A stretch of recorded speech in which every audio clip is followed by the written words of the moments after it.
Hello दोस्तों, कैसे हो आप सभी। स्वागत है आप सभी का हमारे इस नए वीडियो में। दोस्तों आज हम पढ़ने वाले हैं हैबर विधि द्वारा अमोनिया का निर्माण कैसे करते हैं। ये आप सभी की 5 नंबर में पूछा जाता है क्वेश्चन, ठीक है ना। साथ ही यहाँ पर आप सभी देख लीजिए सन 2009, 10, 11, 12 मतलब कि ऐसा कोई भी सन जाता नहीं जिस साल ये पूछा ना जाए, ठीक है ना। तो आप सभी का 5 नंबर में पूछा जाने वाला बहुत ही महत्वपूर्ण टॉपिक है, तो आप सभी के लिए बहुत ही ज़्यादा इंपॉर्टेंट है। मैंने यहाँ पर पूरा चित्र बना रखा है, आप सभी को PDF भी मिल जाएगा डिस्क्रिप्शन बॉक्स में। पर ये चित्र समझने से पहले आप सभी को मैं समझा देता हूँ कि इसका सिद्धांत कैसे लिखना है। जैसे कि हैबर विधि का सिद्धांत यहाँ पे हमको हेडिंग डाल देनी है, ठीक है ना।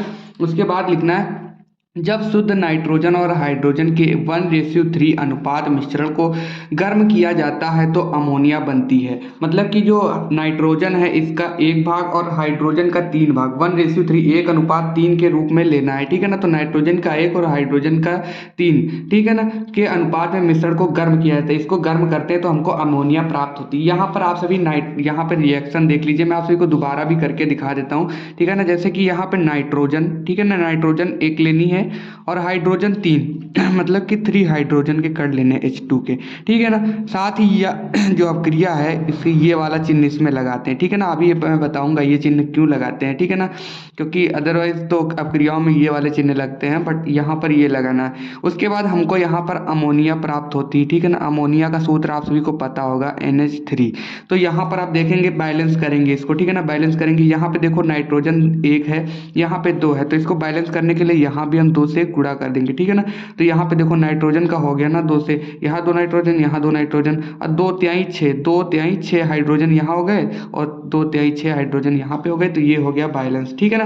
तो अब उसके बाद साथ ही साथ यहाँ पे हम अमोनिया के साथ साथ हमको यहाँ पे तो 23,400 यहाँ पे हमको मिलती है कैलोरी, ठीक है ना।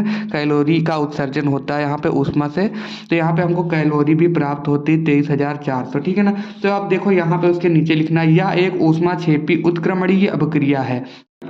तो दोस्तों यहाँ पर ध्यान देने वाली यह एक बात है, यह एक ऊष्माक्षेपी मतलब जिसमें ऊष्मा का उत्सर्जन होता है, जिसमें ऊष्मा निकलती है। तो यहाँ पे ऊष्मा के रूप में यहाँ पे हमको कैलोरी प्राप्त हो रही है, जिसमें से 23,400 कैलोरी प्राप्त हो रही, इसलिए यह ऊष्माक्षेपी है, ठीक है। ऊष्मा शोषी होती है जिसमें ऊष्मा की आवश्यकता होती है, बट यहाँ पे ऊष्मा उत्सर्जित हो रही निकल रही, तो इसको ऊष्माक्षेपी कहते हैं। साथ ही उत्क्रमणीय अभिक्रिया, यहाँ पर अब ध्यान देने योग्य बात है, उत्क्रमणीय अभिक्रिया है। यहाँ पे जो चिन्ह लगा है इसको उत्क्रमणीयता कहते हैं, ठीक है नहीं, मतलब कि ये उत्क्रमणीय अभिक्रिया मतलब कि जैसे हम दूध से दही में कन्वर्ट करते हैं और दही को फिर से अगर हम दूध में कन्वर्ट कर सकते हैं तो ये चिन्ह लगाते हैं, अदरवाइज ये लगाते हैं। तो ये जो वाला जो चिन्ह है इसीलिए लगाया जाता है। तो ये उत्क्रमणीय अभिक्रिया है, मतलब कि इस रूप से इसको इसमें कन्वर्ट किया तो इसके जरिए फिर से हम इसको इसमें कन्वर्ट कर सकते हैं, ठीक है ना।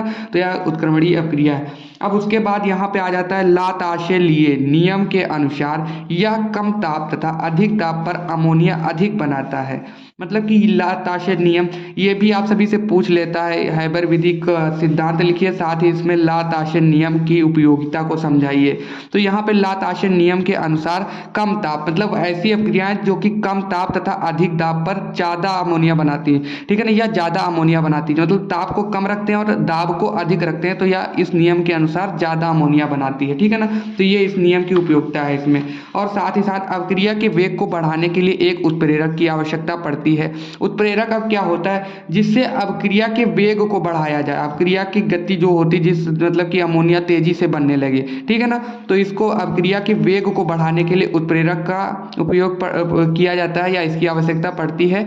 इसी उत्प्रेरक की उपस्थिति में कम ताप तथा उच्च दाब पर क्रिया कराते हैं, ठीक है ना। ताप को कम रखते हैं और दाब को बढ़ाकर, दाब बहुत ज़्यादा रखते हैं और ताप को कम रख के इस क्रिया को कराते हैं, तो अमोनिया तेजी से और ज़्यादा अधिक मात्रा में बनती है। तो यहाँ पर ताप कितना रहता है, ताप आप सभी का 450 डिग्री सेल्सियस से 500 डिग्री सेल्सियस तक रहता है। और दाब आप सभी का 200 एटीएम, 200 एटीएम का मतलब वायुमंडल दाब, जो वायुमंडल का दाब होता है 200 एटीएम रखते हैं, ठीक है ना।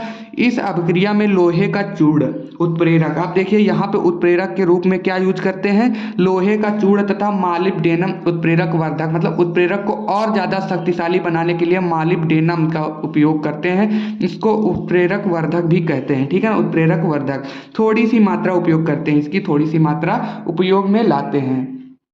अब हम यहाँ पर डालते हैं विधि, ठीक है ना, विधि की हेडिंग डालते हैं। विधि को आप सभी यहाँ चित्र से भी समझ सकते हैं, आप सभी को मैं चित्र दिखा देता हूँ। चित्र से आप सभी समझ लेंगे तो आप सभी को आसानी से समझ में आ जाएगा। जैसे कि पहले हम विधि आप सभी को दिखा देते हैं, एक बार पढ़ लीजिए, फिर चित्र को समझा देंगे, कोई भी प्रॉब्लम नहीं होगी, याद करने वाला कुछ भी नहीं।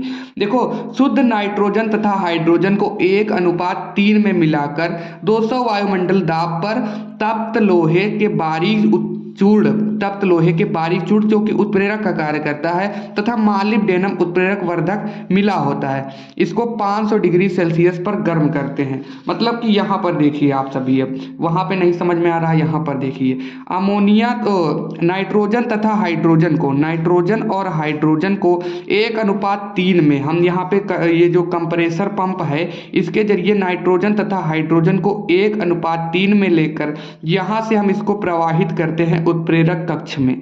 ये हमारा उत्प्रेरक कक्ष है, यहाँ पर आप सभी देख सकते हैं कि लिखा भी हुआ है। यहाँ उत्प्रेरक कक्ष में जब इसको प्रवाहित करते हैं तो यहाँ पर उपस्थित होता है लोहे का चूर्ण जो कि उत्प्रेरक होता है और मालिब्डेनम जो कि उत्प्रेरक वर्धक होता है। अभी हमने बताया उत्प्रेरक क्या है, अभिक्रिया के वेग को जिससे बढ़ाया जा सके उसे उत्प्रेरक कहते हैं, ठीक है ना। तो यहाँ पे ये उपस्थित होता है तो यहाँ पे अभिक्रिया कराते हैं। साथ ही यहाँ पर जो टेम्परेचर होता है वो 450 डिग्री सेल्सियस से 500 डिग्री सेल्सियस तक होता है और साथ ही यहाँ पर 200 एटीएम वायुमंडल दाब होता है, इसमें हम इसको क्रिया कराते हैं। तो यहाँ पे उत्प्रेरक कक्ष में इसके जरिए हम यहाँ से क्रिया कराते हैं तो यहाँ पर जो है 10 से 15% ही अमोनिया मिलती है, बाकी का आप सभी का यहाँ पे नाइट्रोजन और हाइड्रोजन ही रहता है।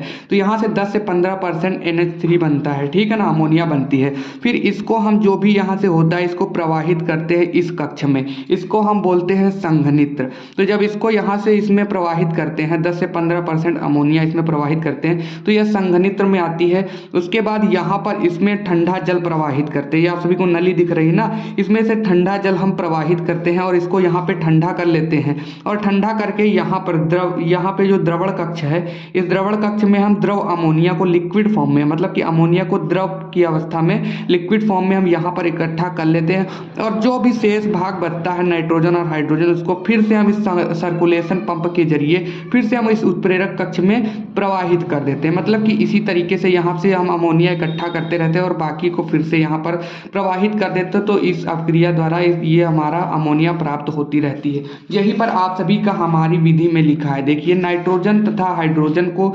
1:3 के रेशो में लेकर के यहाँ पे 200 वायुमंडलीय दाब तथा तप्त लोहे के बारीक चूर्ण उत्प्रेरक तथा मालिब्डेनम उत्प्रेरक वर्धक मिला होता है, इसमें 500 डिग्री सेल्सियस पर गर्म करते हैं। इस विधि में 10 से 15% अमोनिया बनती है, यहाँ पे मैंने बताया था, यहाँ से 10 से 15% ही अमोनिया आप सभी की प्राप्त होती है।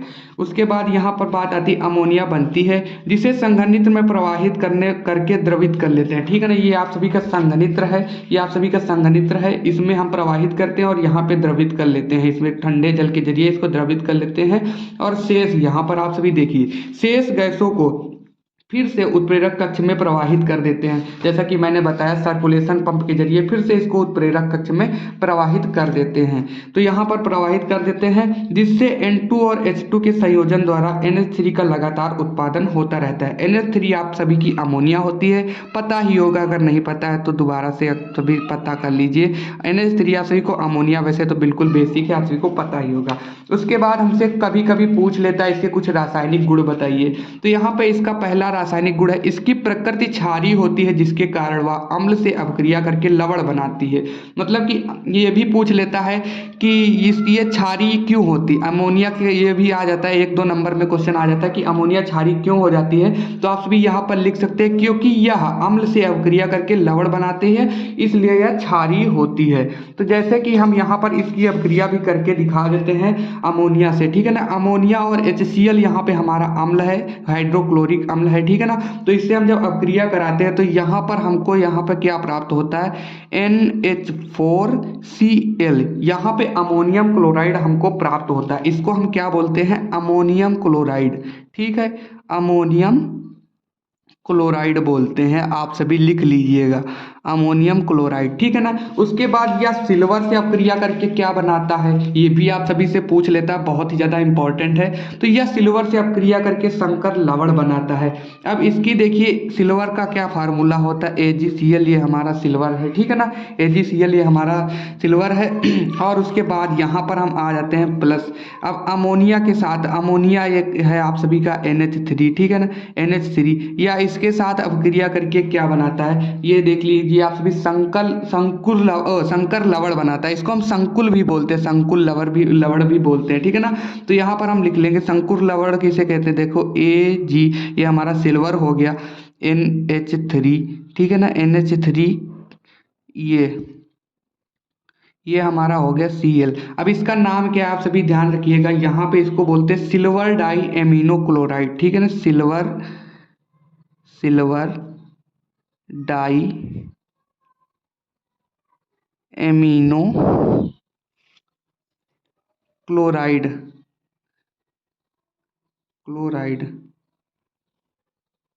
ठीक है ना, सिल्वर डाई एमिनो क्लोराइड इसको हम बोलते हैं। साथ ही हम इसको संकुल लवण भी बोलते हैं और संकर लवण भी बोलते हैं, ठीक है ना। उसके बाद आप सभी से पूछ लेता है लाल तप्त CuO, मतलब कि क्यूप्रिक ऑक्साइड से, लाल तप्त को हम किसे किसे बोलते हैं, लाल तप्त, क्यूप्रिक ऑक्साइड को हम लाल तप्त भी बोलते हैं। तो इससे अपक्रिया करके कॉपर अपचयित करता है, ये पूछेगा इससे अपक्रिया करके क्या बनाता है, तो कॉपर अपचयित करता है। अब इसकी भी अपक्रिया आप सभी देख लीजिए एक बार, यहाँ पर हम क्यूप्रिक ऑक्साइड ले लेते हैं प्लस NH3, ठीक है ना, NH3, ये हम अमोनिया ले लेते हैं, इसको यहाँ पे हम गर्म करते हैं, तो इससे क्या प्राप्त होता है, ये जो डेल्टा बना है इसका मतलब कि हम इसको गर्म करते हैं, इससे गर्म करके हमारा कॉपर अपचयित होता है, ठीक है ना, 3Cu लिख लेंगे इसको बैलेंस करने के लिए, ठीक है ना।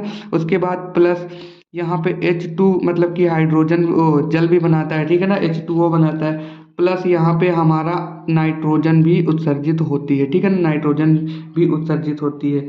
तो अब इसको हम बैलेंस कर लेंगे, बैलेंस करने के लिए यहाँ पे देख लीजिए कॉपर 3 है, ठीक है ना, यहाँ पर कॉपर देख लीजिए एक ही है, तो यहाँ पे हम 3 लिख देंगे। अब यहाँ पे ऑक्सीजन भी 3 हो गया, ठीक है ना, ऑक्सीजन 3 हो गया, इधर ऑक्सीजन 1 है, तो यहाँ पर भी हम 3 कर लेंगे, चलो ठीक है, हो गया, ऑक्सीजन 3 इधर हो गए, ऑक्सीजन 3 इधर हो गए। अब यहाँ पे हाइड्रोजन 3 दूनी 6 हो गया, और यहाँ पे 3 ही है, तो यहाँ पे हम 2 कर लेंगे, ठीक है ना, 3 दूनी 6 हाइड्रोजन हो गया, 3 दूनी 6 हाइड्रोजन हो गया, नाइट्रोजन 2 हो गया, नाइट्रोजन 2 हो गया, हमारी यहाँ पे अपक्रिया भी यहाँ पे हो चुका, बैलेंस हो चुकी है, ठीक है ना। तो यहाँ पे अब आप सभी को, अब यहाँ पर इसके कुछ उपयोग देख लीजिए, क्योंकि यहाँ पर 2020 में भी पूछा गया, 22 में भी 2 उपयोग पूछे गए थे, ठीक है ना। 2 उपयोग यहाँ पे आप सभी बता देंगे। देखो पहला उपयोग है कृत्रिम रेशम के रूप में, ठीक है, कृत्रिम रेशम के रूप में इसको उपयोग करते हैं, बर्फ बनाने में, रेफ्रिजरेटर जो कि मैंने बताया, ठीक है ना, उसमें प्रयोग करते हैं। प्रशीतक किसे बोलते हैं, वही रेफ्रिजरेटर का जो उसमें जो गैस भरी जाती है उसको, ठीक है ना, रेफ्रिजरेटर की गैस प्रशीतक के रूप में इसको प्रयोग करते हैं। तो आशा करता हूँ आप सभी को वीडियो पसंद आया, अगर पसंद आया तो वीडियो को लाइक करके चैनल को सब्सक्राइब जरूर से कर लीजिए। चलिए मिलते हैं नेक्स्ट वीडियो में, तब तक के लिए बाय बाय दोस्तों।